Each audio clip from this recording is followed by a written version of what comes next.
ये मूर्ति पहले यहाँ से उखाड़ी गई है, ठीक है। यहाँ से मतलब किसने उखड़वाया इसे? थाना परवारी हाफिज मियाँ थाना परवारी को बुलवा करके और दबाव के साथ हमसे उखड़वाया। ओ, यहाँ पर मतलब मुसलमान लोग मतलब थाना अध्यक्ष यहाँ का मीनापुर थाना का जो है अभी सोना प्रसाद सिंह, उसी के मतलब उपलक्ष्य में इसको उखड़वाया गया है। ओ, क्या कहा है इसको उखाड़ने के लिए? उखाड़ो नहीं तो तुमको अंदर कर देंगे बाले बच्चा को। हम नहीं उखाड़ेंगे, आप उखाड़िए न उखाड़िए न।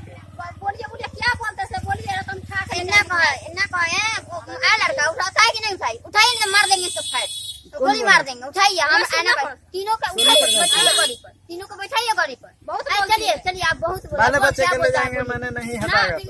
पानी पिलाएंगे आप लोग से। ठीक है दोस्तों, जितने भी लोग हिंदू हैं जो व्हाट्सएप फेसबुक ये सब चलाते हैं, उनसे मेरा एक ही अनुरोध है कि इस बात को देखते हुए, ठीक है, इस बात को देखते हुए आप लोग से अनुरोध है कि जितना से जितना हो सके इस वीडियो और ऑडियो को शेयर करें।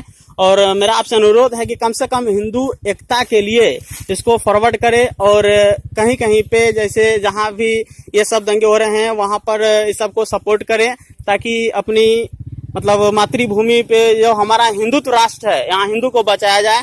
तो आप लोग से ही निवेदन है और इसमें हमारी सहभागी बने, हमारा सपोर्ट करें। तो थैंक यू। जय हिंद, जय भारत, वंदे मातरम।